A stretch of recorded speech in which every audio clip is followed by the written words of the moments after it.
What if I told you that the pain you're feeling right now, that sense of unhappiness and being lost, isn't a mistake? What if, in fact, it's a sign that you're about to awaken to a level of power you didn't even know existed? This message reaching you is no accident. It's the key to a secret kept for millennia, attributed to a legendary figure named Thoth. He taught that within the deepest pain lies a code. And I'm going to give you the first part of that code right now. Your pain is a locator mechanism.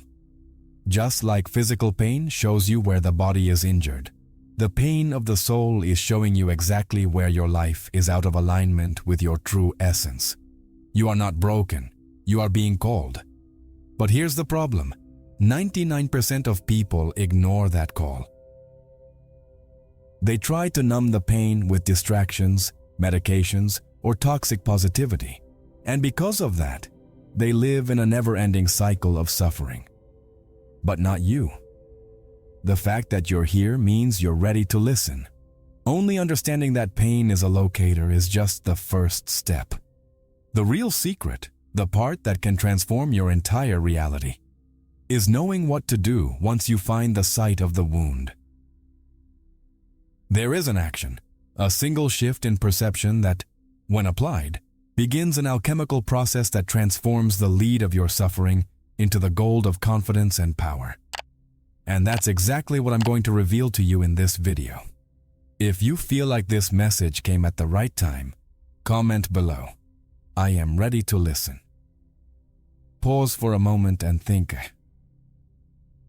Of all the things you could be doing right now, of all the videos and information competing for your attention, something brought you here. That's not an accident. It's a sign.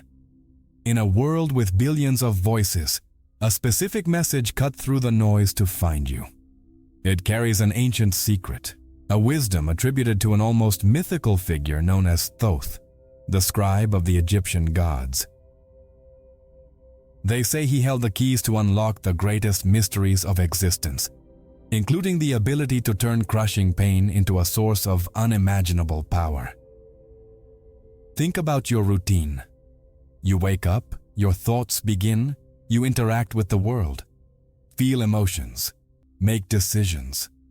In each of these moments, you are operating based on programming, a programming that defines how you see the world, how you respond to pain, and what you expect from life.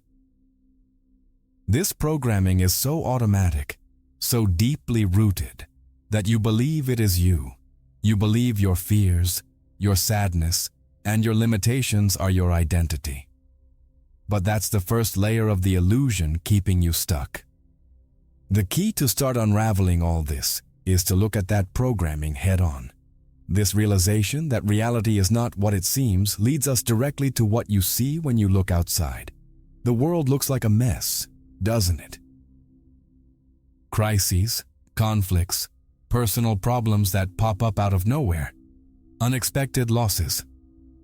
When the pain hits, that feeling intensifies. It feels like we're drifting in an ocean of accidents, completely out of control, like a leaf in the wind. We feel like life is unfair, random, and often cruel. But the oldest teachings of humanity, echoed in Thoth's wisdom, state unequivocally that this perception of chaos is the greatest illusion of all. Imagine the universe as a giant clockwork mechanism, with gears of all sizes, from galaxies to subatomic particles. Everything moves in perfect harmony, following precise and immutable laws.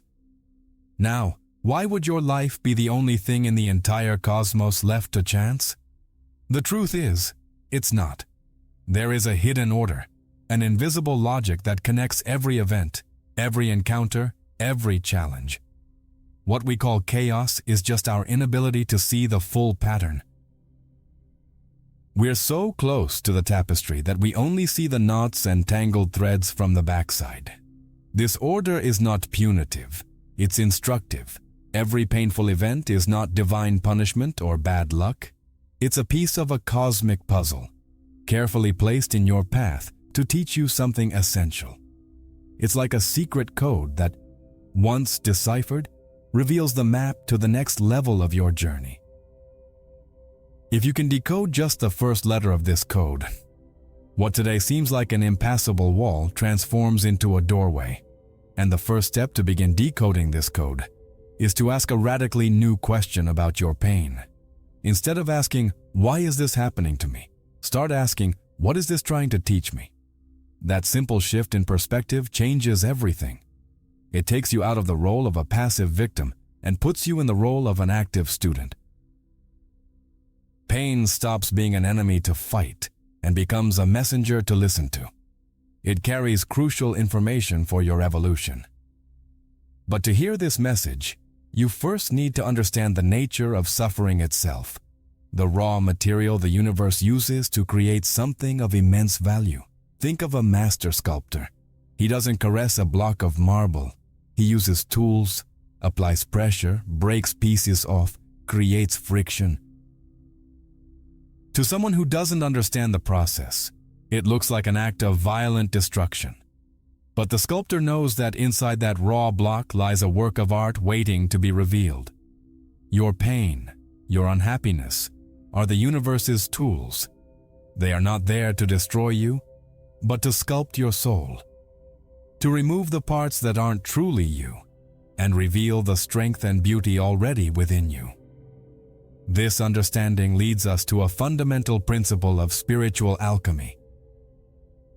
Alchemy wasn't about turning metal into physical gold, but about transforming the density of human experience, the lead of suffering, into the gold of wisdom and consciousness. And that process of transformation doesn't happen by accident. It requires a specific ingredient, a catalyst that activates the change. Pain alone doesn't transform anyone. If it did, the world would be full of saints. Pain without the right ingredient just hardens and embitters. Within your suffering lies something of immeasurable value. Imagine that every challenge, every loss, every moment of anguish is like a layer of rock and dirt being deposited over a seed. Most people only feel the weight, the darkness, the crushing pressure. They feel buried, suffocated, and believe that it's the end. But the truth is that this pressure is not there to destroy the seed. It's there to create the exact conditions for something incredible to happen. Pain is the fertile soil and the necessary pressure for a diamond to begin forming within you. This idea completely transforms our relationship with difficulty.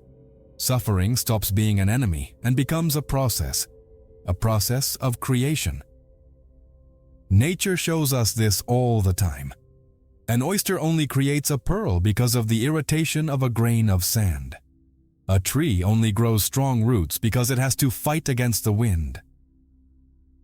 Likewise, your inner strength, your resilience, your wisdom, they aren't born on easy, sunny days.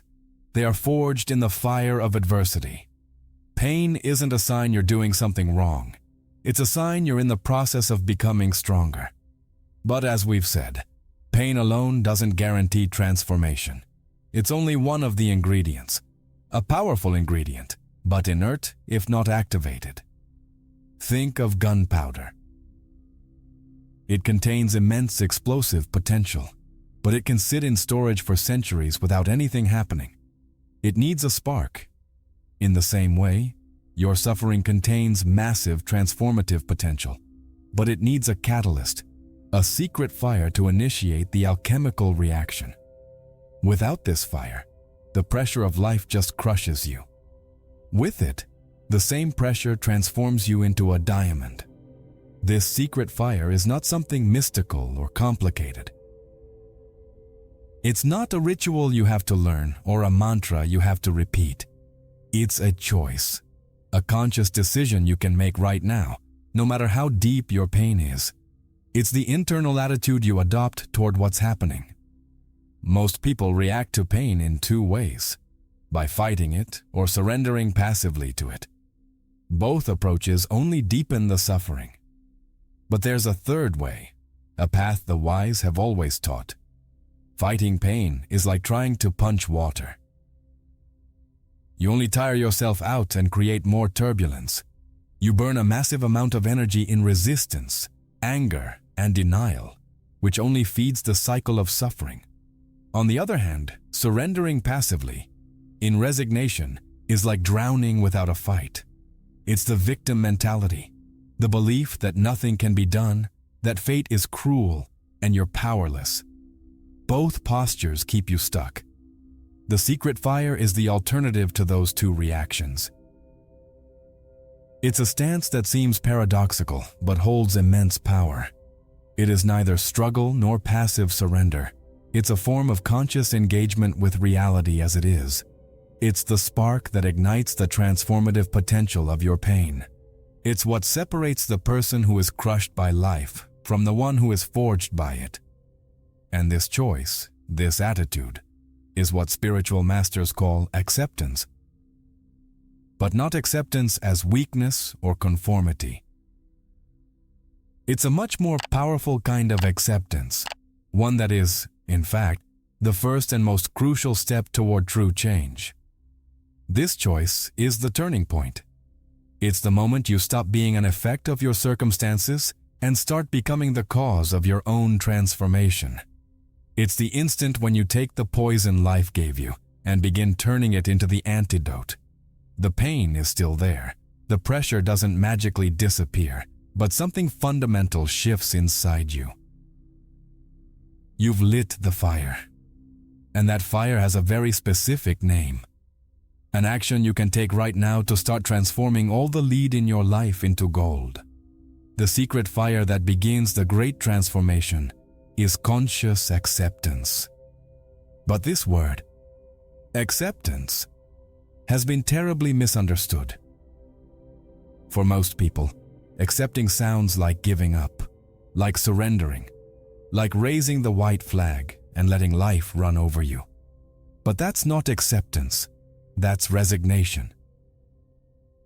Resignation is passive, weak, and keeps you in the role of the victim. Conscious acceptance, on the other hand, is an act of immense power. It's the act of looking at your reality, no matter how painful it is, without filters, without denial, and saying yes. That yes doesn't mean I like this or I want this to continue. It means this is what it is. This is the reality of the present moment. It's a radical recognition of the truth. The moment you do that, something magical happens. All the energy you are using to fight reality, to deny, to complain, to wish things were different, that immense energy is released. It stops being wasted on a lost battle against what already is and becomes available to you. It's like closing all the apps that were freezing your system and suddenly getting your full processing power back.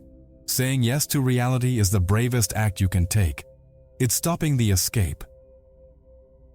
It's facing the storm head on. The mind will scream that this is crazy, that you need to fight, that you need to fix it, that you need to worry. But resistance is the true source of suffering. Pain is inevitable, but suffering, the resistance to pain, is optional. By saying yes, you don't eliminate the pain immediately, but you cut the root of suffering. You stop adding layers of anguish, anxiety, and despair on top of the original pain. You're left only with a pure sensation, and that's something you can bear. This act of conscious acceptance unlocks a force that was completely dormant inside you. While you were resisting, you were tense, contracted, closed off. By accepting, you relax, you open, and in that open state, you begin to notice things you couldn't see before. Solutions, opportunities, new perspectives. It's like, by accepting the storm, you finally manage to look up and see a small break of light between the clouds. You realize the storm isn't permanent and that you have the resources to navigate through it. Acceptance gives you access to the map. But where does that map point to? Once you stop fighting and accept the situation, what's the next step? The energy that was released needs to be directed. Acceptance isn't the final destination, it's the starting point. It's the key that opens the door, but you still need to walk through it. And here, we enter a territory that the rational mind has a hard time understanding. Because the map doesn't point to immediate external action, like do this or go there. It points to something much more subtle and deeper. It points to a shift in trust. By accepting the present moment, you implicitly begin to trust the process of life. You stop believing that you know better than the universe, that things should be your way. You start opening up to the possibility that even if you don't understand, there's a greater intelligence at work. Acceptance brings you to the edge of faith. Not blind faith in dogma, but functional trust in the flow of existence. It's like dropping the rope in a tug-of-war against the universe. And when you drop that rope, you realize you don't fall into the abyss. You realize something holds you. You begin to feel a presence, a guiding force that was always there. But your resistance prevented you from noticing it. The map that acceptance reveals is not a roadmap, but a map that teaches you to trust the driver of a car speeding through the dark, even when you can't see their face or know where they're taking you. Accepting reality puts you in a radically new position. You've stopped fighting, and the energy that was spent on resistance is now available. But what do you do with it? The map that's revealed points to an act of deep trust. Trusting life, especially in moments of pain, is like being in the passenger seat of a car going at high speed on a dark and winding road with no idea who's driving. Your rational mind, your survival instinct, everything in you screams to jump out, to take control, to do something. But a deeper intuition, a quiet voice that emerges from your acceptance, whispers for you to stay calm. It tells you the driver, this invisible force, knows exactly what they're doing. They know every curve in the road, every pothole, every detour. They're taking you exactly where you need to go, even if the path is scary and uncomfortable. That trust isn't blind or stupid. It's a higher form of vision. It's the ability to sense, with your heart, that there is a greater intelligence orchestrating your journey. That intelligence is the invisible hand on the wheel. It's what the ancients called the Logos, the Tao, the cosmic order. It's the same force that makes galaxies spin, that makes seeds sprout, that guides birds in migration. Why would that same intelligence abandon you? The truth is, it never does. We are the ones who disconnect from it when we try to take control, when we believe our little ego knows more than the infinite wisdom of the universe. Trusting is the act of handing the wheel back. But how can you trust something you can't see, touch, or logically prove? This is where most people get stuck. The mind demands guarantees, proof, a detailed plan. But trust operates on a level beyond logic. It's born from direct experience. Every time you practice acceptance and make it through a tough moment, you build a small muscle of trust. You start to notice a pattern.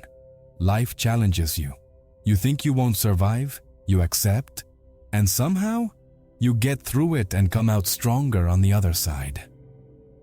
That trust is the certainty that, behind the darkest clouds of your life, the sun of divine wisdom never stops shining. It's just temporarily hidden. Your pain, your uncertainty, are the clouds. They're not the permanent reality. They're passing phenomena. Trusting is knowing that the sun is there, even when you can't see it. That trust gives you the serenity to walk through the dark night of the soul, knowing that dawn is inevitable. But there's one big obstacle that keeps this trust from growing. It's almost impossible to trust that invisible hand while your vision is blocked by one thing. One thing so close to you that you don't even notice it as an obstacle. It's something that distorts your entire perception of reality, that makes you believe you're the center of the universe, and that your problems are the biggest in existence. For trust in life to truly take root, You first need to shift your focus away from this one thing that's monopolizing all your attention. And that thing is your own reflection in the mirror, the image you've built of yourself, with all your fears, desires, and dramas. As long as you're hypnotized by that image, staring at your own navel, the vision of the bigger plan remains completely blocked.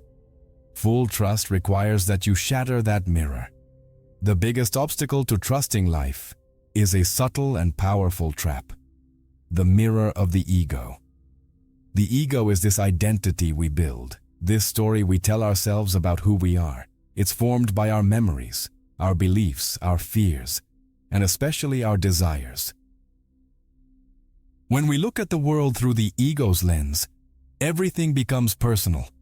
Life becomes about what I want, what I don't want, what benefits me and what threatens me. In that state, our suffering becomes the most important event in the universe. That ego-centered perspective traps us in a bubble. Inside that bubble, we're the star of a drama where we're constantly the victim of circumstances, of other people, of the world. Every offense is a personal attack. Every difficulty is a cosmic injustice. The ego feeds off drama, complaining, and self-pity. It convinces us that our pain is special, unique, and the most important of all. And as long as we believe that, we stay stuck, unable to see the bigger order and trust the flow of life. Thoth's message, and that of all great wisdom traditions, points to a single way out of that prison: break the mirror. And the tool to break the mirror of the ego is altruism. But don't think of altruism as moral sacrifice or religious obligation. Think of it as a strategy for liberation. It's the conscious act of shifting the focus away from yourself and placing it in service to something or someone. It's getting out of your own head and into the world to ease someone else's suffering. Here lies a powerful and freeing paradox. When you dedicate yourself to helping heal someone else's pain, your own pain starts to lessen. It's as if, by no longer feeding your own drama, it loses its power, loses its oxygen. By connecting to someone else's humanity, you realize your suffering isn't so unique. You see that everyone is fighting their own battles. This awareness creates connection, empathy, and dissolves the loneliness the ego loves so much. Serving a purpose greater than your own petty interests expands your consciousness. But the egoic mind immediately rebels against this idea. It says, how can I help someone when I'm broken myself? How can I give something I don't have? I need to take care of myself first. And that's the ego's biggest lie to stay in control. It convinces you that you need to be perfectly healed and complete before you can help. The truth is the opposite. It's in the act of helping that healing happens. You don't need to have all the answers. Sometimes, just listening to someone's pain without judgment is already a massive act of healing, for them and for you. Altruism forces you out of theory and into practice. It gets you out of the self-centered thought loop and puts you into real-world action. And that action generates a new kind of energy. You stop draining your life force, worrying about yourself, and start generating energy through connection and service. You discover a strength you didn't know you had, a capacity to love and contribute that was buried under the layers of your ego. But how do you take that first step, especially when you feel weak and out of energy? The answer lies in a tool you already possess and use all the time, often unconsciously and destructively.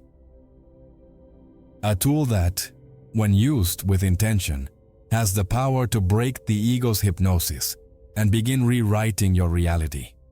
It's not something you need to buy or learn from a guru. It's an innate ability, a power that Thoth, the divine scribe, considered the greatest of all magic. A power that can build or destroy worlds, depending on how you use it. The tool you use every day, and that holds the power to free you from the ego's trap, is the word. Thoth, as the legendary inventor of writing and master of language, knew a deep secret. Words are not just sounds or symbols to describe reality. They are creative vibrations. They are spells. Every thought you form in your mind and every word you speak with your mouth is a command, a decree you send into the universe, actively shaping the substance of your experience. You don't describe your world, you conjure it into existence. Think about that. When you wake up and your first thought is what a terrible day, you're not just observing the day. You're casting a spell, programming your mind and your energetic field to seek and find evidence that the day is, in fact, terrible. If you repeat to yourself, "I can't, I'm not good enough, nothing works out for me," you are using the divine power of the word to build the walls of your own prison, brick by brick. Your reality conforms to the story you insist on telling. This is the central revelation, the turning point that takes you out of the victim's seat and puts you in the architect's chair. You are not a mere passive observer of life's events. You are an active co-creator, and your words, spoken and thought, are your primary building tools. Reality is not some fixed, external thing that happens to you. It is a field of infinite potential that responds to and shapes itself according to your consciousness. And your consciousness is expressed through the language you use. Now imagine what happens when you start using this power consciously. Imagine deliberately choosing the words that define your experience. Instead of saying, "I have a problem," you try saying, "I'm facing a challenge." The word problem feels heavy, unsolvable. Challenge implies something that can be overcome, something that makes you stronger. Instead of saying, "I'm a failure," you affirm, "I'm learning." You're not lying to yourself. You're choosing a higher, more powerful perspective. Practices like journaling or using positive affirmations aren't self-help nonsense. They're advanced techniques of reality engineering. When you write down your fears, you pull them out of the shadows of the subconscious and into the light, where they lose their power. When you write and repeat affirmations like, "I am capable," "I trust the process of life," "I find creative solutions to my challenges," you are literally rewiring the neural pathways in your brain and tuning your vibration to attract that reality. From this very moment on, every sentence you form is a choice. A choice between reinforcing the old programming of pain and limitation or installing a new program of power, confidence, and possibility. Every word can be a brick for your prison or a cornerstone for your palace. The responsibility is immense, but the power it gives you is even greater. You hold the pen and the paper. You are the scribe of your own story. With that awareness, the question changes. It's no longer, "What is life going to bring me?" but "What am I going to create today with the power of my word?" You realize the script of your life is not pre-written by a cruel fate. The pages ahead of you are blank, waiting for your commands, your declarations, the story you decide to tell. And the first step to writing a new story is discovering what central theme your soul truly longs to express. By understanding that your words are the tools that sculpt reality, you awaken to a liberating truth. Your life is an open book and the pen is firmly in your hand. The chapters of the past, with their pains, joys, and lessons, have already been written. They can't be erased, but they don't need to be endlessly rewritten either. The pages ahead of you, your future, are completely blank, waiting for the story you will choose to tell from now on. This realization takes you from being a passive reader of your own story and promotes you to the main author, with full creative control over the plot. At this moment, the quest changes focus. It's no longer about surviving the next chapter, but about consciously deciding what the theme of your masterpiece will be. This is where the concept of dharma comes in, a Sanskrit word that means much more than just purpose. It's your unique song, your essential truth, the reason your soul chose to be here. Discovering your dharma is like finding the perfect color of paint, the one that will make your story shine with authenticity. It's not about following a path preset by others, but about creating your own path, guided by the unfailing compass of your heart. Many get lost here, thinking that finding a purpose is a monumental, almost impossible task. They look for a big sign, a divine revelation that tells them what to do. But Dharma rarely reveals itself that way. It shows up in the little things, in what brings you genuine joy, in what you do even if no one paid you, in what makes you feel alive and connected. It's the intersection between your talents, your passions, and a need you see in the world. Starting to write your new story is simply taking the first step in the direction of that joy, that inner resonance. You are not alone in this writing task. The universe, that greater intelligence, functions as a silent co-author. It won't write the story for you, but it constantly sends you clues, inspirations, and signs to help you stay aligned with your true plot. It's as if it leaves little notes in the margins of your blank pages, suggesting directions, introducing unexpected characters, and creating plot twists that serve to deepen your journey. Your job as the author is to learn how to pay attention to those cosmic footnotes. With every choice you make, every decision you take, you are writing a new sentence in the sacred book of your life. The choice to forgive instead of hold a grudge. The choice to act with courage instead of freeze in fear. The choice to use your words to build rather than destroy. Each of those choices is an act of conscious authorship.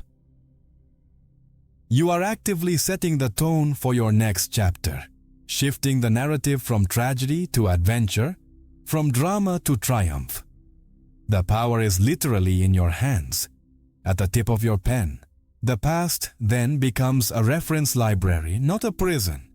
You can consult the old chapters for wisdom and lessons, but you no longer need to live in them. You honor what was Kimu, but you don't let it define you. Your identity is no longer anchored in the stories of pain you used to tell, but in the story of power and creation you are now beginning to write. That shift in focus is true freedom. It's the difference between being the character who suffers and being the author who decides the happy ending. But how do you know if you're on the right path? How do you tell the difference between a genuine clue from the universe and just a coincidence or your own mind's desire? The answer lies in learning to read the language the universe uses to communicate. It's not a language of words, but of events, symbols, and encounters. It's a subtle, poetic, deeply personal language that shows itself through a phenomenon most people ignore. But that is proof you're in constant dialogue with the cosmos. That language the universe uses to guide you in writing your story shows up through synchronicities. Have you ever thought about a friend you hadn't seen in years and suddenly run into them on the street? Or had a deep question and then turned on the radio to hear lyrics that seemed to answer it exactly? Or maybe you've noticed repeating numbers like 1111 on clocks, license plates, or receipts. The rational mind rushes to label these as coincidences, statistical randomness, but that's ignoring the magic that's trying to speak to you. These events aren't accidents. They're coded messages. They're like breadcrumbs on a path, left by the universal intelligence, showing you that you're heading in the right direction, or nudging you to pay attention to something important. Synchronicity is the visible proof of the hidden order behind the apparent chaos. It's the universe winking at you, saying, "I'm here, I hear you, keep going."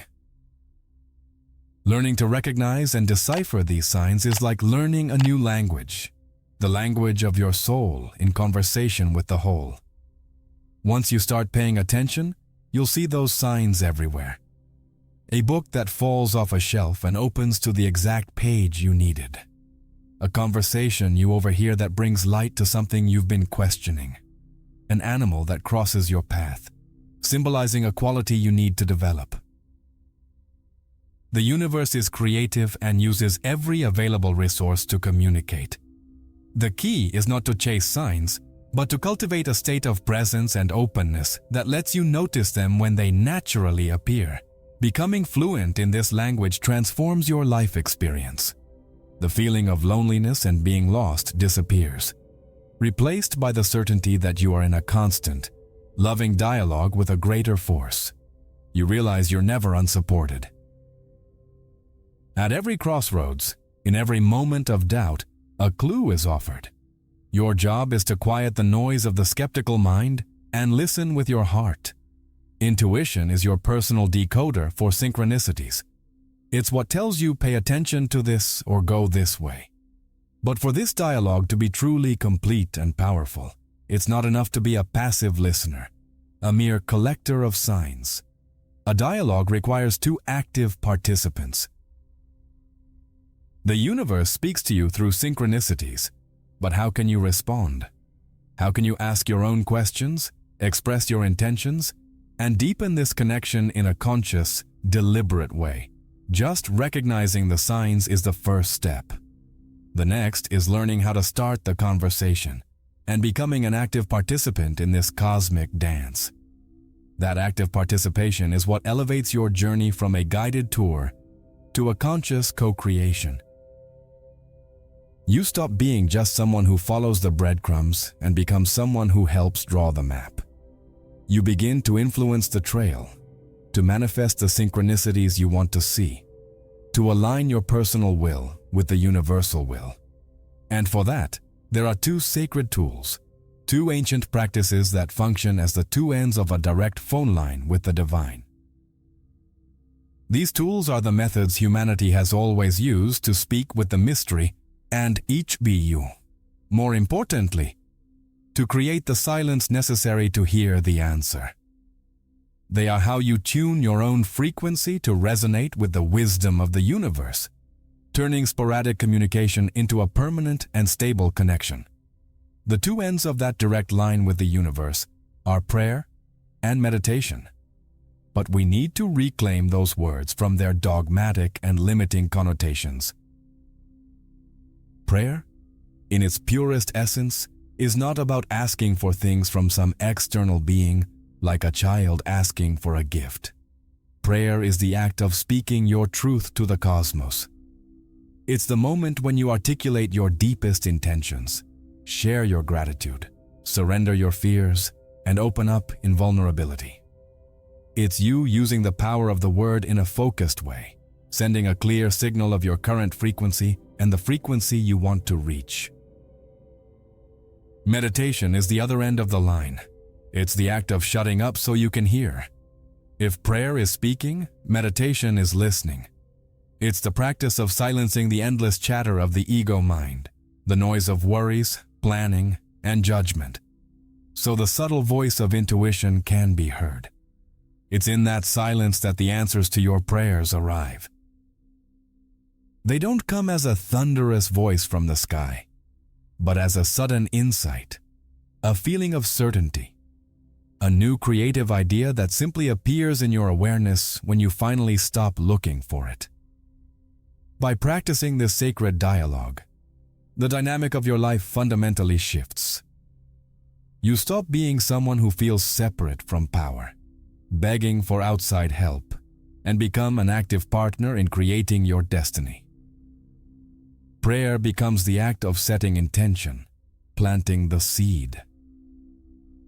Meditation becomes the act of watering that seed with silence and presence, creating the space for it to sprout.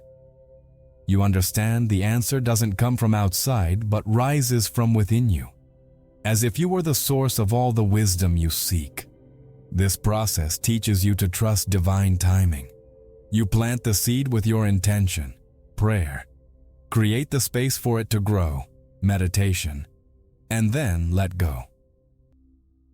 You trust that the universe, in its infinite intelligence, will orchestrate the events, people, and synchronicities needed for your intention to manifest in the best way and at the right time. You stop trying to control the how and when, and focus only on the what, your intention, and your own state of being, your vibration. This surrender is an act of deep trust. In that space of silence and connection, you begin to receive insights your logical mind could never produce. Solutions to problems that seemed unsolvable appear with crystal clarity. You start to feel a constant inner guidance, a compass pointing you toward your soul's true north. Anxiety fades because you know you're no longer steering alone. You have an infinitely wise and powerful partner. Life stops being a struggle and becomes a dance, a collaboration. This intimate partnership with the universe teaches you the most liberating lesson of all. You learn, you don't need to force outcomes. You don't need to fight the current. You realize life isn't a series of obstacles to conquer, but an intelligent flow to follow. Struggle, resistance, and excessive effort are signs you're trying to swim against the current. True mastery isn't about force, but about the ability to surrender to that flow. And this understanding leads you to a new way of living, a way Taoist masters described thousands of years ago. It's the wisdom of moving with life, not against it. It's the art of flowing with change, dancing with uncertainty, and finding power in surrender. It's the wisdom of becoming like water, flowing around obstacles effortlessly and always reaching its destination. This partnership with the divine teaches you to see life as a powerful river, always moving. Suffering, you now realize, is the futile attempt to control that river. It's the act of desperately trying to swim upstream, wasting all your energy just to stay in the same place. It's clinging tightly to a rock on the bank, afraid of being carried by the unknown. It's the arrogance of trying to build a dam, believing you can stop the unstoppable flow of time and change. All these strategies are born of fear and lead to exhaustion and frustration.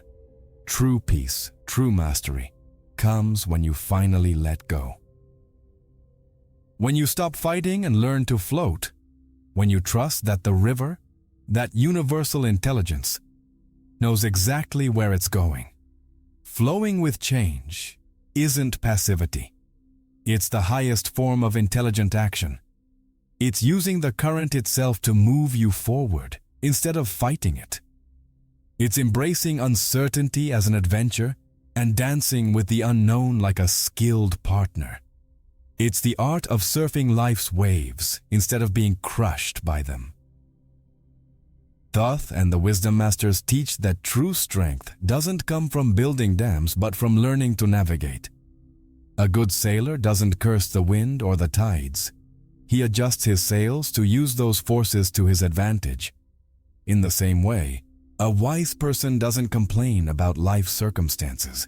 They adjust their attitude and perspective to use every challenge as fuel for growth.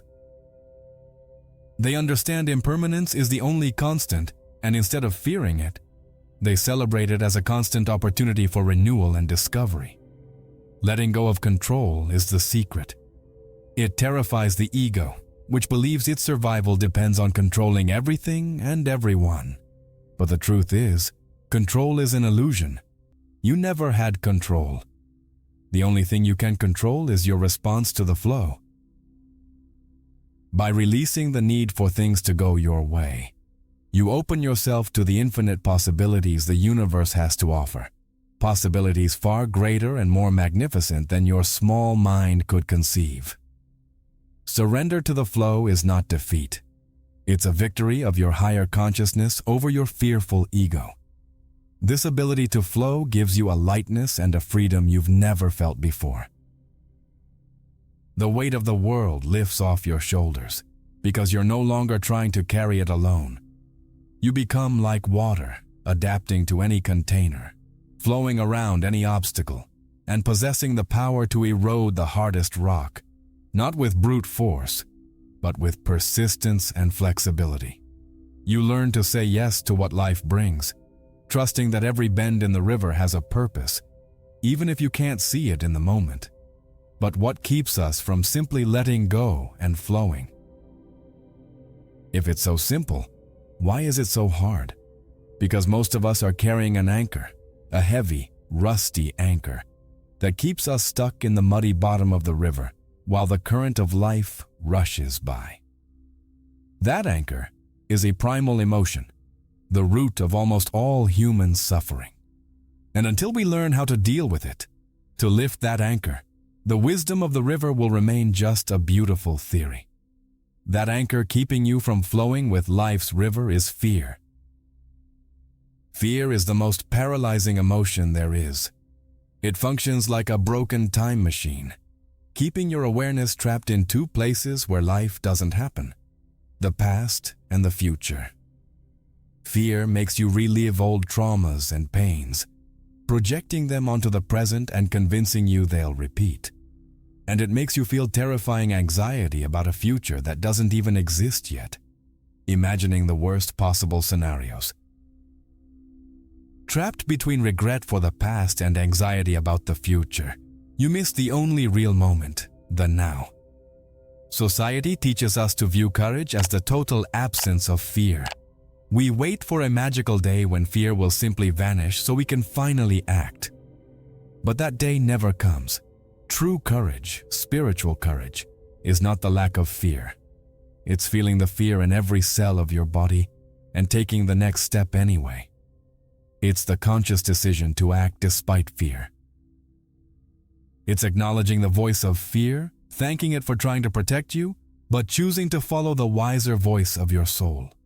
Each small act of courage is like breaking a link in the chain that binds you to the anchor of fear.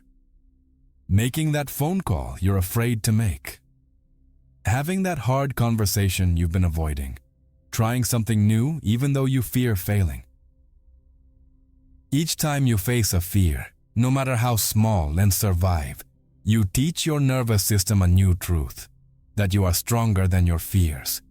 You expand your comfort zone and strengthen the wings of your soul, preparing for higher and higher flights. Fear is a tyrant that feeds on your inaction. The more you avoid what you fear, the bigger and scarier it becomes in your mind. The only way to shrink fear is to walk toward it. Sunlight is the best disinfectant. By bringing your fears into the light of awareness and action, they begin to shrink. You realize the monster you imagined was, most of the time, just a shadow on the wall, a projection created by your own mind. Action is the antidote to fear. This constant practice of acting despite fear gradually weakens the chain. Link by link, it becomes thinner and more fragile.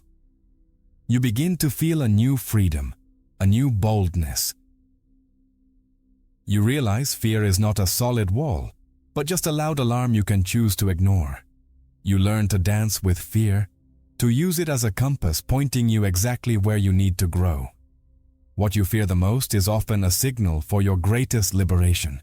And when that chain is weak enough, when you've practiced courage in small steps and built your confidence, you'll be ready for the most important and transformative move of your entire spiritual journey.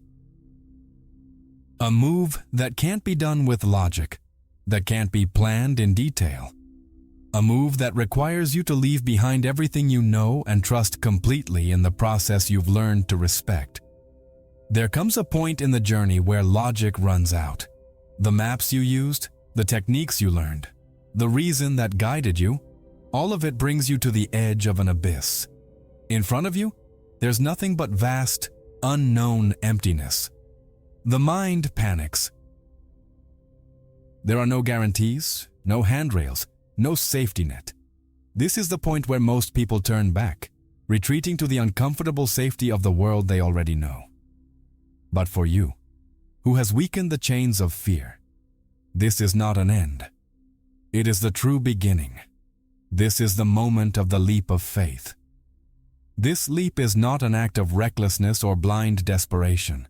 It is the highest expression of the trust you've been cultivating throughout the journey. It's a functional trust based on direct experience that the universe holds you, that the hidden order is real, that the invisible hand is on the wheel. It is the act of launching yourself into the abyss of the unknown, not with the hope that something will catch you, but with the absolute certainty born from your practice, that you finally learned how to fly. The leap of faith is the final, complete surrender. It's the moment when you release the last grip of the ego, the need to know what will happen. It's total surrender to the wisdom of the universe, trusting that even if you don't understand, the process is perfect. It's the act of saying yes not just to a situation, but to the totality of life, with all its uncertainty and mystery. It's the transition from trusting the process to becoming one with the process. You're no longer navigating the river. You become the river itself. And as you leap, something miraculous happens. You don't find the void your mind feared. You don't fall. You discover the abyss was an illusion. What seemed to be empty space was actually the fabric of the cosmos itself, a substance of love and intelligence that fully supports you. You discover your wings. You realize the gravity of fear only worked as long as you believed in it. By leaping, you enter a new dimension of being, governed by new laws. In that flight, you look back and see the edge of the cliff you leapt from. You see your old life, your worries, your fears, and you feel immense compassion, but also distance. They seem small, like a landscape seen from high above. You understand that all of it was necessary, every pain, every challenge, every fear, because they made you stronger and prepared you for this exact moment, for this liberating flight. Nothing was in vain. This leap is not toward a place, but toward a state of being. It is the awakening to your true nature. By launching into the unknown, you don't find a new world out there. You find the ultimate truth of who you are within. The leap into the abyss is, in fact, a deep dive into the center of your own being, where the source of all creation, all wisdom, and all power lives. In this state of flight, this inner dive, you finally understand the essence of Thoth's most sacred and mysterious text, the Emerald Tablet. Its central message, which once seemed like a mere philosophical phrase, now resonates as a vibrant truth in every cell of your being. As above, so below. As below, so above. You see with unshakable clarity that there is no separation between you and the universe. The macrocosm and the microcosm are mirrors of each other. The final revelation is this: the same sublime intelligence that draws the spirals of galaxies, that lights the fire of stars, that orchestrates the dance of planets, is the exact same intelligence that beats in your heart, breathes through your lungs, and thinks through your mind. You're not a small, insignificant creature living in a vast, indifferent universe. You are the universe itself, living a human experience, temporarily focused on this point in space and time. With this realization, the idea of trusting life takes on a whole new meaning. Trusting life is no longer an act of faith in something external. It's an act of self-trust on a cosmic level. It's trusting the wisdom that created you and sustains you in every moment. It's knowing that the same force guiding the stars on their path is guiding your steps, because you're made of the same substance, the same intelligence. The search for answers outside yourself is revealed, at last, as the great illusion. The answer was always within. You look at the world and no longer see random chaos. You see a mirror. Every person you meet, every situation you live, every challenge that arises is a reflection of something inside you. The world doesn't happen to you. It happens as you. If you see conflict out there, it's because there's unresolved conflict within. If you find love and beauty, it's because you activated love and beauty in your own being. The world becomes your teacher, your guide, your constant mirror, showing you where you need to heal and grow.